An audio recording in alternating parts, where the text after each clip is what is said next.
পশ্চিমবঙ্গ বিধানসভায় সরস্বতী পুজোকে কেন্দ্র করে বিরোধী দলনেতা সহ 3 বিধায়ককে স্পিকার সাসপেন্ড করেছে 30 দিনের জন্য। আমি যতদূর জানি 4 বিধায়ককে সাসপেন্ড করা হয়েছিল এবং এমন একজনকে সাসপেন্ড করা হয়েছিলেন যিনি সেই মুহূর্তে বিধানসভা কক্ষের মধ্যে ছিলেন না।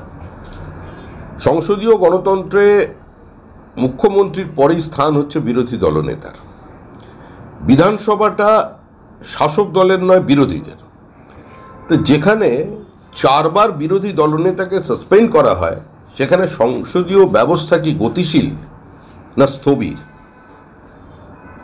সেখানে কি ডেমোক্রেসি বলে কিছু আছে না পুরোটাই অলিগার্কি? এটা ভাবনা চিন্তা করা উচিত। মুখ্যমন্ত্রী বলেছেন যে মহাকুম্ভ নয়, ওটা হচ্ছে মৃত্যু কুম্ভ। ওইখানে কালকে বিতর্ক হয়েছে। মহাদম্ভ থেকে উনি বলেছেন। উনি এই কথা বলে ভারতীয় সংস্কৃতি, ভারতীয় সভ্যতার বহমানতা, আমাদের ঐতিহ্য, মহাকুম্ভের যে মাহাত্ম্য তাকে তিনি অপমানিত করেছেন। মুখ্যমন্ত্রীর উচিত শুধু রাজ্যবাসী নয়, দেশবাসী নয়, বিশ্ববাসীর কাছে তার এই বক্তব্যের জন্য ক্ষমা চাওয়া।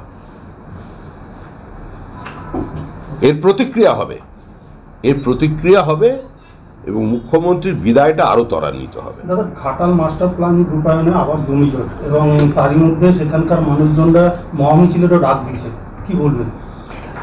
দেখুন, ঘাটার মাস্টার প্ল্যান বাস্তবায়িত হোক, এটা আমরাও চাই। ডক্টর মানস ভূঁইয়া দীর্ঘদিন ধরে এই মাস্টার প্ল্যানের জন্য লড়াই করেছেন। আমরা মনে করি যদি কেন্দ্র রাজ্য সহযোগিতার মধ্যে দিয়ে এটাকে বাস্তবায়িত করা যেত এবং রাজ্য সরকারের এই প্রতিহিংসাপরায়ণ মনোবৃত্তি থেকে সরে এসে শুধুমাত্র মানস ভূঁইয়াকে দায়িত্ব দেওয়া হতো কেন্দ্রীয় সরকারের সঙ্গে যোগাযোগ করবার জন্য, ব্যবস্থায় থাকার জন্য, তাহলে এটা ত্বরান্বিত হতো। ঘাটাল মাস্টার প্ল্যানের প্রাথমিক যে পরিকল্পনা ছিল তার পরবর্তীকালে সরকার অবৈজ্ঞানিকভাবে কিছু খাল সংস্কার এবং এর নামে তার গতিমুখ বদল করে দিয়েছেন এবং মুখ্যমন্ত্রীর জমি নীতি বলে যেহেতু কিছু নেই, সেহেতু বহু প্রকল্প বাস্তবায়িত করা যাচ্ছে না। তার মধ্যে রেল আছে, তার মধ্যে সড়ক আছে, বিভিন্ন কেন্দ্রীয় সরকারের প্রকল্প আছে, মেট্রো রেল আছে, এগুলো করা যাচ্ছে না। তার কারণ হচ্ছে রাজ্য সরকারের জমি নীতি এবং অহেতুক কেন্দ্র বিরোধিতা। এবং ঘাটালের মাস্টার প্ল্যান নিয়ে যে কমিটি করা হয়েছিল সেই কমিটির লোকজন এলাকায় গিয়ে এখন লিফলেট বিলি করছে, তাহলে কি এটা কি কোনো একটা প্রচারের জায়গা হিসেবে বেছে নিয়েছে সরকার? দেখুন, ঘাটাল মাস্টার প্ল্যান বাস্তবায়িত করবার ক্ষমতা বর্তমান রাজ্য সরকারের নেই। এটা কার্যত একটা ওই কাঁঠালের আমসত্ত্বের মতো বিষয়। এটা ঘোষণা সর্বস্ব সরকার অন্যদের মতো ঘোষণা করে দিয়েছে। একটাও হবে ভোটের আগে একটা ঘোষণা চাইতো, আবার দেখবেন না ভোট অ্যান্ড অ্যাকাউন্টসে কি ঘোষণা হয়, ততদিন পর্যন্ত যদি সরকারটা টিকে থাকে।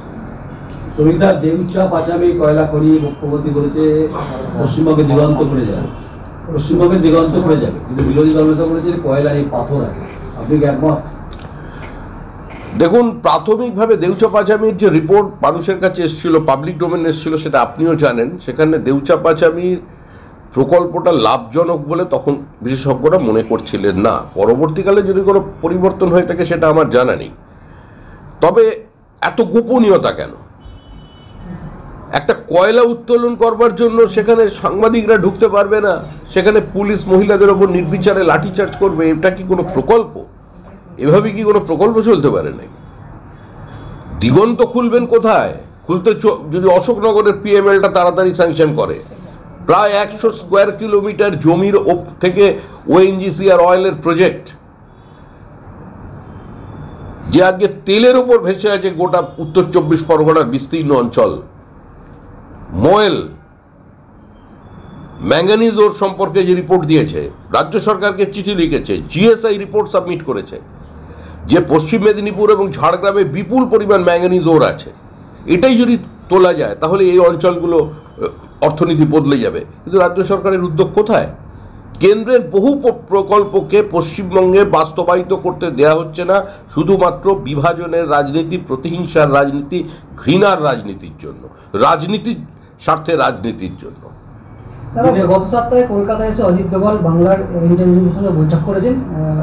মনে করা হচ্ছে যে মাওবাদী এবং জঙ্গি সংগঠনগুলি বাংলা থেকে অপারেট করতে পারে, সে কারণে কি বৈঠক? না না, এগুলো সম্পূর্ণই তো একটি গোপন বৈঠক। ইন্টেলিজেন্সের বৈঠক নিয়ে আমার কোনো কথা বলা উচিত নয়। তবে দল হিসেবে বিজেপি চায় যে কোনো রাজ্যের আভ্যন্তরীণ নিরাপত্তা, দেশের নিরাপত্তা সর্বোপরি এই যে মাওবাদী হিংসা এবং বিচ্ছিন্নতাবাদী শক্তি, ধর্মীয় ধর্মান্ধ মৌলবাদ, এই সমস্ত ক্ষেত্রে এগুলো দমন করবার ক্ষেত্রে একটা রাজনৈতিক ঐক্যমত্যের প্রয়োজন আছে। পিভি নরসিমহা রাও প্রধানমন্ত্রী থাকা পর্যন্ত, এমনকি মনমোহন সিংয়ের প্রথম দিক পর্যন্তই সারা দেশে কিন্তু এই ইস্যুতে একটা রাজনৈতিক ঐক্যমত্য ছিল। সে উত্তর পূর্বাঞ্চলের সমস্যাই হোক কিংবা মাওবাদী সমস্যাই হোক, আজকে সেটা নেই। কারণ কোনো দায়িত্বশীল বিরোধী দল নেই। একটা গণতন্ত্র সাফল্য তখনই পেতে পারে যদি শক্তিশালী একটা বিরোধী দল সেখানে থাকে। দুর্ভাগ্যবশত আজকে পশ্চিমবঙ্গে সেটা নেই, বা ভারতবর্ষেও নেই। সুবিধা, পশ্চিমবঙ্গে দিনে দুপুরে এনকাউন্টার, তৃণমূলের প্রাক্তন জেলা সহসভাপতি মালদায় দুলাল সরকার খুন, কালিয়াচকের বিধায়িকা ড্রাইভার কার্যত গুলিবিদ্ধ, সর্বত্র ঘটনা ঘটছে। তাদেরকে অপরাধীদের মুক্তাঞ্চল নাকি বারুদের স্তূপে পশ্চিমবঙ্গ?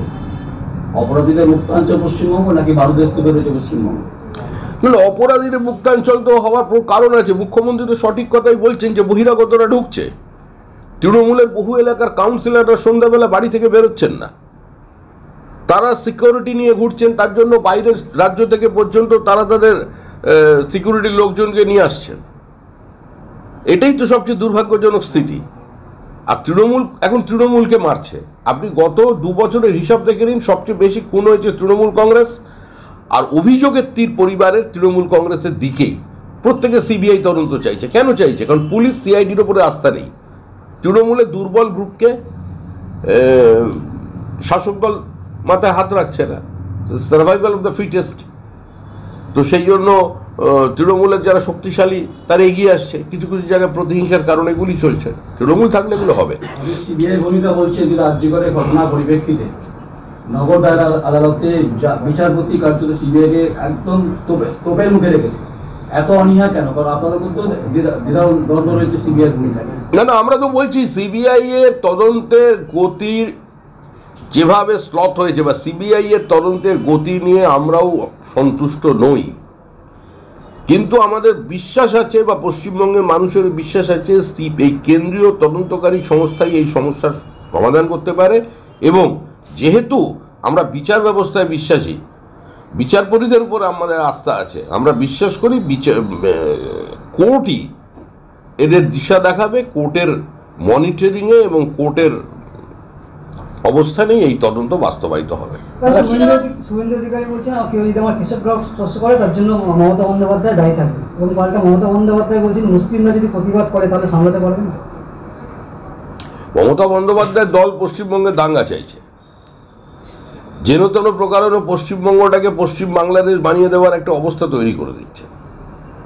মুখ্যমন্ত্রী কালকে ভাষণে বলেছেন যে তাকে জঙ্গি যোগ আছে, তাকে জঙ্গি সংগঠনের সদস্য তিনি কিনা প্রমাণ করবেন, প্রধানমন্ত্রীকে চিঠি লিখবেন, অনেক কথা বলেছেন। কিন্তু মুখ্যমন্ত্রী এটা অস্বীকার করতে পারবেন না।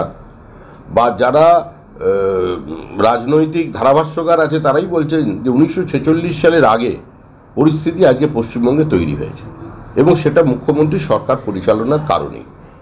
যেভাবে তার ক্যাবিনেটের লোকজন, তার নেতারা বিবৃতি দিচ্ছেন, এবং মুখ্যমন্ত্রীর যে সমস্ত ভাষণ আজকে সামনে আসছে, অত্যন্ত দুর্ভাগ্যজনক পরিস্থিতি। মুখ্যমন্ত্রী কালকে বলেছেন, কালকে উনি ধর্মের কথা বললেন, এর কথা বললেন সিন্ধন্তু বিশ্ব অমৃতস্ব পুত্রা। আমি আবার মনে করিয়ে দিচ্ছি যে 2021 সালের 2রা মের পর 27 দিনে যে 56 জন বিজেপি কর্মী খুন হয়েছিল তারাও কিন্তু অমৃতের পুত্রই ছিল।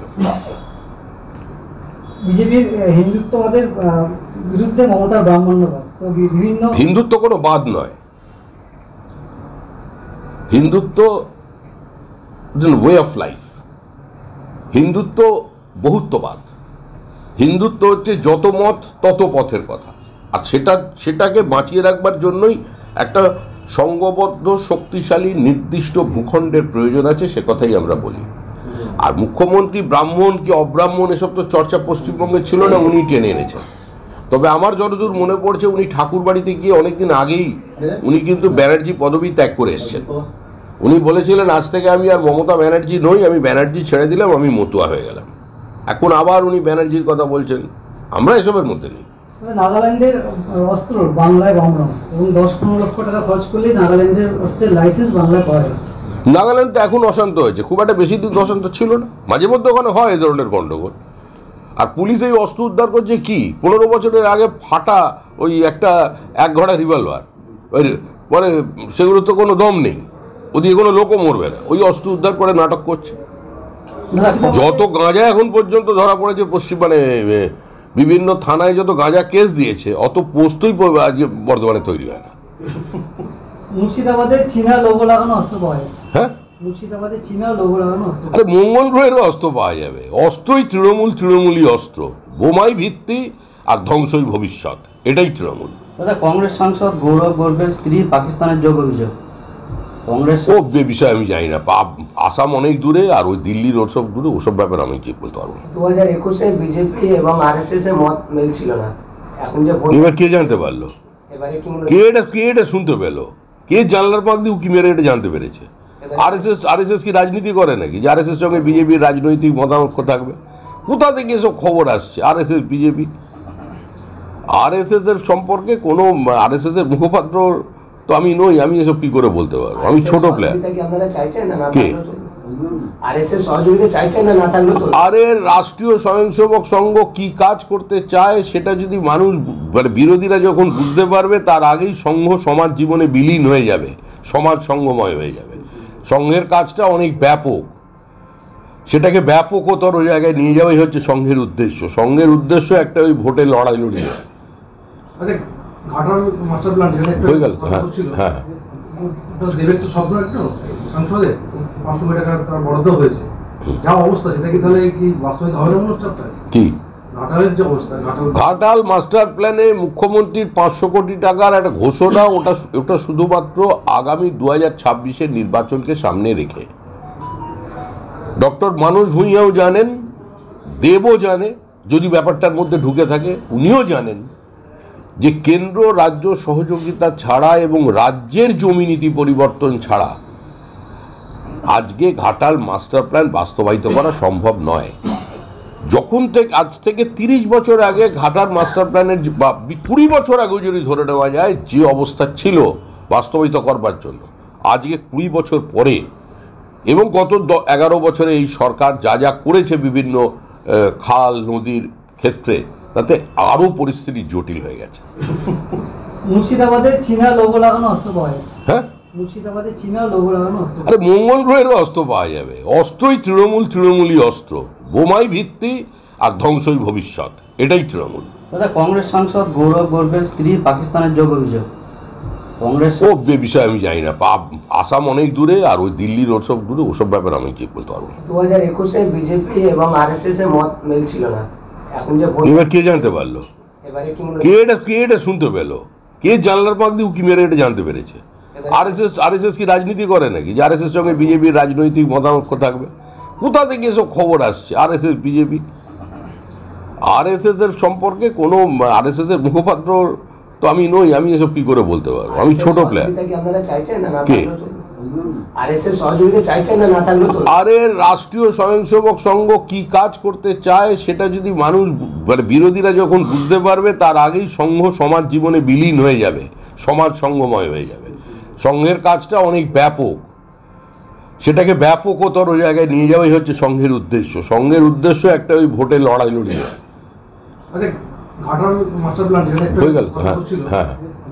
ওটা দেবের তো স্বপ্ন একটু সংসদে 500 কোটি টাকার তার বরাদ্দ হয়েছে, যা অবস্থা সেটা কি তাহলে কি বাস্তবায়িত হবে না মনে হচ্ছে আপনার? কি ঘাটালের যে অবস্থা, ঘাটাল মাস্টার প্ল্যানে মুখ্যমন্ত্রীর 500 কোটি টাকার একটা ঘোষণা, ওটা শুধুমাত্র আগামী 2026-এর নির্বাচনকে সামনে রেখে।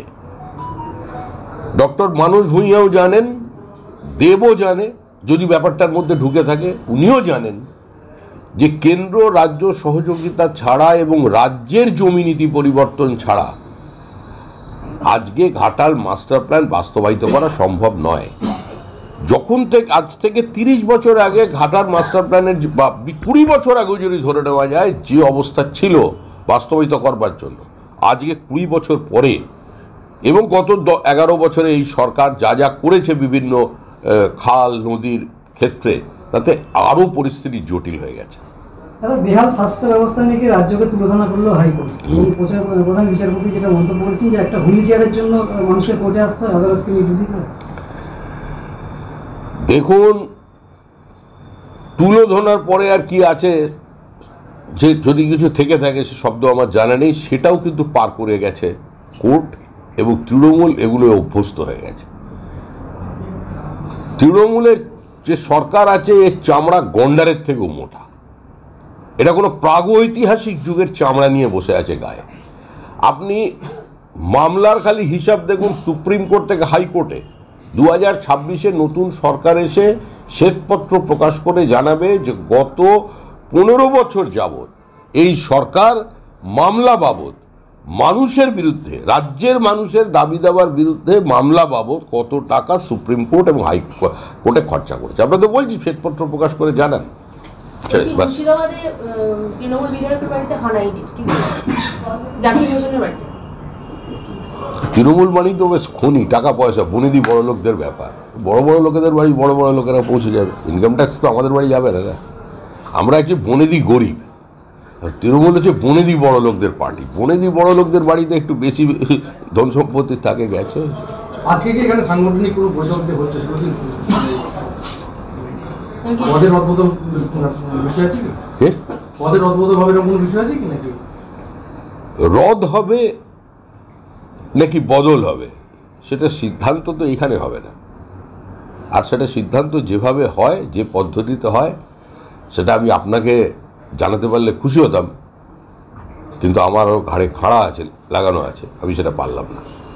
এখানে কারা কারা, মানে এই সাংগঠনিক বৈঠকে বর্ধমান সদর ছাড়া কারা কারা আছে? বর্ধমান মানে কারা উপস্থিত? কাদের নিয়ে বৈঠক? কোন কোন সারা পশ্চিমবঙ্গে এই বৈঠক চলছে। আমি এখানে বৈঠক করে এখন আসানসোল জেলায় বৈঠকে